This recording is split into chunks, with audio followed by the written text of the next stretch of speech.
Hi, friends. Welcome back to another episode of Your Age is Not Your Cage with Carla Allen. I'm so glad you're here, and I can't wait to get started on this one. Another summer solo for you with just me. And I just have some things that I want to share with you that can kind of even go back to last week's episode with the gym intimidation. And by the way, I got so much feedback on that one on how that really resonated with so many different people and how they're not going to let it stop them from moving forward. So thank you for sharing those with me. And I'm just excited. I hope that you will remember too not to let that intimidation stop you and to just push past that fear and how amazing you'll feel. So this kind of plays off that just a little bit, but I have some different topics I want to talk about with it on just talking about like why is it so hard to get moving? Why is it so hard to get up and get started? Why is it that let me think of something like you sign up for a membership and you start going and you're excited, and then before you know it, you're starting to slide back. You're only going a couple times a week, then once a week, then life gets in the way, or you get sick, and before you know it, you haven't gone back at all. And that is something that happens frequently where we kick off with a bang, and then we kind of just fall backwards in moving forward in our health. So I want to just talk a little bit about, for me, I've been in those situations. I wanted to share that I've been in situations where times in my life where life got in the way. And I've shared, a bit. Of course, the kidney donation was a big one. But even, with helping care for my dad before he passed away and the amount of time it took going there and meeting with the nurses and helping my mom and all the things that we did, it just completely changed up my schedule and what I was doing. And I was still doing things more like walking, but I wasn't able to stay consistent in my routine. But the important part is to keep doing something. And that's what I kept doing because I knew that was going to also help me with my health and help me in better caring for my dad and helping my mom. And so I just want to talk a little bit about that and getting to the root cause of why so many of us find physical activity and adding that to our daily routine can be so difficult.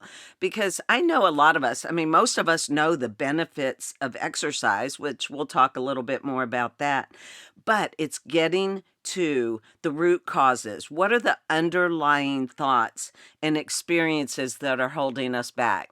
Because until we figure those out, we're not going to see the progress. And say that's something like the fear of the gym. When you can sit down and maybe even write this out, what is it about that is causing me to not move forward with my progress? And so that to me is a really good one, is to get to the root cause. Just like we want to get to the root cause in our health, we want to get to the root cause of what is holding us back. Why can we not commit? And some of it may be bad past experiences. Maybe you didn't enjoy the gym, and I keep using the gym as an example. Fill that in with whatever it is for you. Whatever that is, if it's playing tennis or an aerobic class or anything, just fill in what that is. That is something that maybe you had a bad experience with, or maybe there was a sport that you wanted to do or tried out for, but you just didn't make it. So it made you feel inadequate and like gave you this fear of not being able to get past that bad experience. And, another one could be, and I think this is a big one, is I have to exercise today. I have to go for a walk. I have to do that gym class. I have to lift weights. And the biggest thing I would love for you to do in changing that up is saying, I get to get up early today and go to the gym. I get to go out for a walk. I get to do that class, whatever it is that you get to, because there's so many people that don't aren't able to exercise and to do the things that they want to. And so we get to, it's a privilege, it's an honor. It's something that some want to do and they're just not able to due to illness or injury or whatever it may be. But so I encourage you not to treat it as a chore, but just this incredible chance to use the gifts of our bodies as we're supposed to, as nature intended, as God created us to do, is move and take care of our bodies. And when you find things that you like to do, it's not as hard. It becomes exciting, and it's finding those things that you like to do that is important. And I'll talk a little more on that on finding the things you like to do. But also, a lot of us go gangbusters and just jump in all in and do too much too soon, and before you know it, we've either injured ourselves or worn ourselves out, or we're finding it doesn't fit in our day. And so I encourage you to slowly work toward these goals, like slowly, and write them down. What is that you want to do? If it is, I want to walk and move my body at least 20 minutes a day. Have everything ready to go so you are ready to take that on. Know that your shoes sitting there and your clothes sitting there, and anything else that helps you get moving, whatever it is. Just take time to focus on that, to work toward those goals, one thing at a time. And I've talked about that before too, just not too many things. Let's start with one thing and work on that one thing and then progress to the next. Because I think that's what gets people stuck, and then they stop, and then before you know it, they're not doing anything anymore.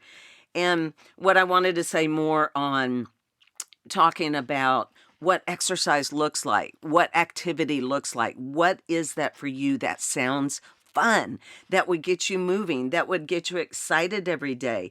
And is it the idea of going to the gym? Is it the idea of doing some kind of group spin class or Zumba class or some kind of training for something? What is it that would get you excited? And to not look at it as exercise, but look at it as a way to take care of your body. That movement is good movement. Any movement you do is going to help you and your health in the long run. And so find what that is that you love to do that gets you excited. Go take a dance class or a jujitsu class or whatever. Whatever it is, think about that, write that down, and what do you want to do that would help you to get that activity and movement into your life on a daily basis. And I always say that if we wait on motivation, it's not going to happen, because we're just sabotaging ourselves when we say things like that, because we're not always going to feel like moving or getting up. And especially when you start out, maybe you get a little sore with whatever you're doing. But if you keep taking that step forward, step by step, slowly, and then reframe your thoughts, think through things and say, I might not want to get up. I may not want to go to the gym, but I've got my shoes on, so I'm going to at least go. Or I may not feel like going for that walk, but I already got dressed and I'm up, so why not? And then maybe once you're out there, you'll be like, this feels great. Instead of 20 minutes, I'm going to add another 10 minutes today. And just taking these one step at a time, instead of just trying to just go all in and go crazy, one step at a time. I believe that motivation is going to follow action. So I say more that the discipline is going to create the action. The discipline, and you hear me say this all the time, discipline plus consistency plus commitment will equal a regular rhythm, a daily habit, and it'll be a sustainable lifestyle that just becomes natural for you. And so I encourage you in that. Don't wait for motivation. Discipline yourself and keep moving forward one step at a time. And so I just want to point out then some of the benefits of movement and exercise, because that's something to know too. And there are so many, but let's just talk about a few of the ones. Number one, it helps improve the function and health of your microbiome. It can help with any kind of digestion and help clearing that out, especially a walk after you eat. Helps that digestion to get moving and bring a calmness also to your body for the evening. The second thing I would say is it can help with your immune function. It can help boost your I'm forgetting my word, mitochondria, and balance blood sugar and your insulin and many other things, thyroid, sex hormones. There's so many benefits to it, increasing your serotonin and dopamine, and also reducing inflammation in your body. Any kind of movement helps move that through. It helps get your lymphatic system moving. And so all those are things that are just a few of the things that can help you think about, why do I want to move my body?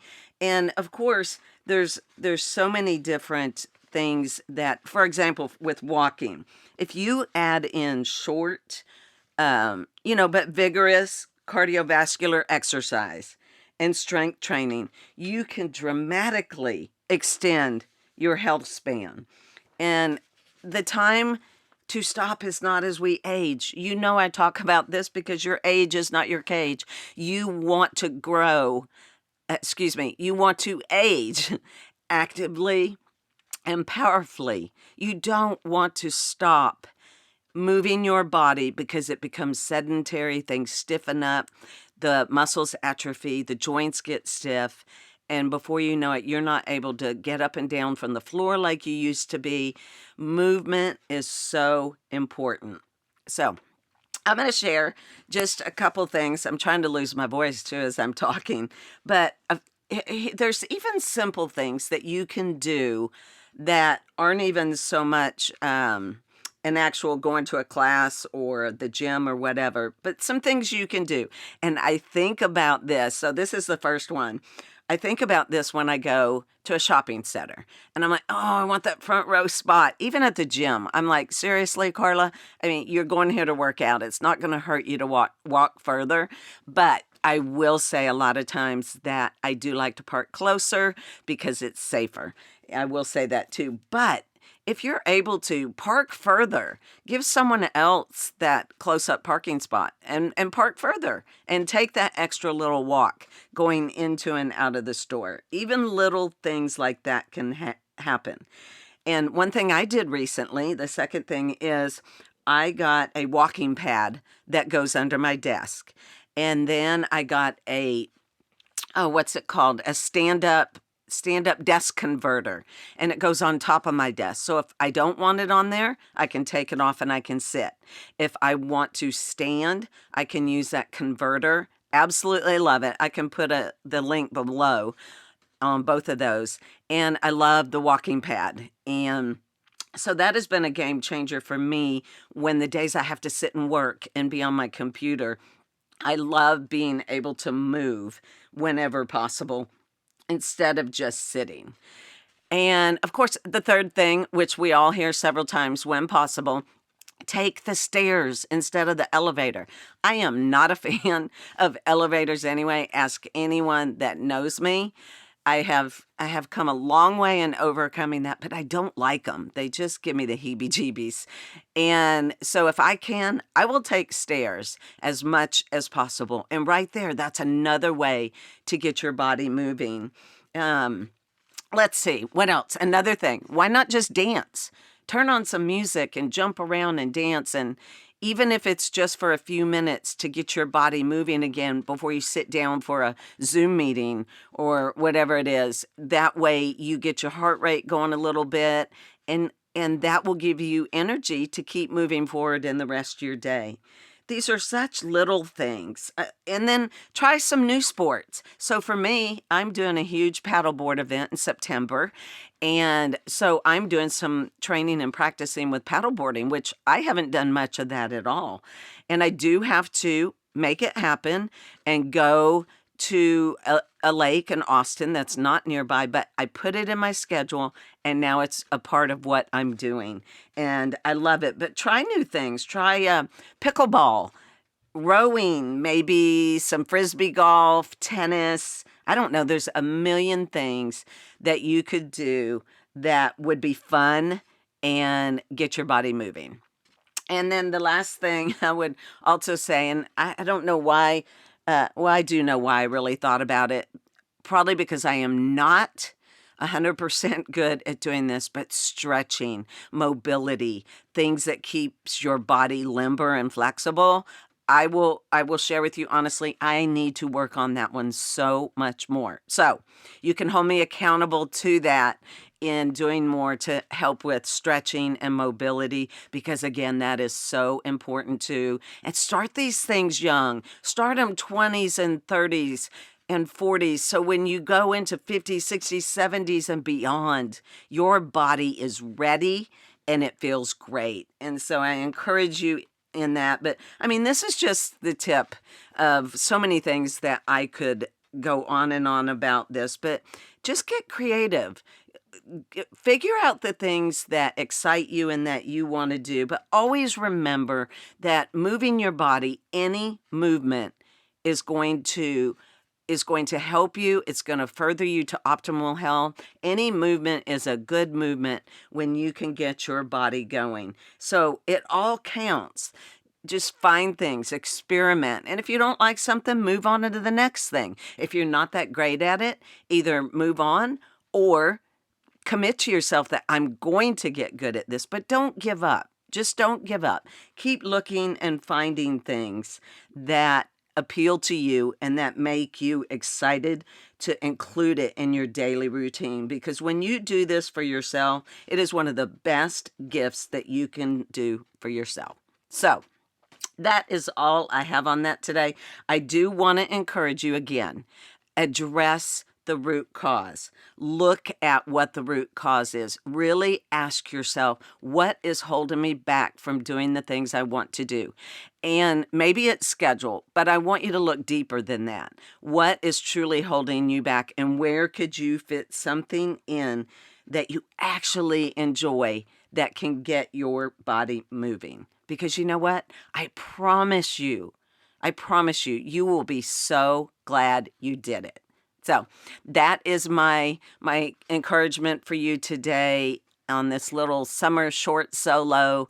But I'm so thankful you guys tuned in. I hope you will share this again. And don't forget, just leave a quick rating. All you have to do is hit those stars. 5-star, of course, would be absolutely amazing. And plugging in a review just hardly takes any time. And subscribe on YouTube. And of course, the best thing you can do is share with family and friends and help to encourage them in this too. It means the world to me when y'all do that. And thank you when you reach out to me. I love that. I love getting DMs and emails. It is just such a encouragement to me that, hey, I am speaking to someone today. Someone's actually out there, and it helped make a difference in their life today. And that's all I want to do, is make a difference in your life by sharing information that can empower and equip you. So that is it for today. Stay tuned next Wednesday, every Wednesday when the podcast is released. But until then, I will see you soon. Thank you. Love y'all.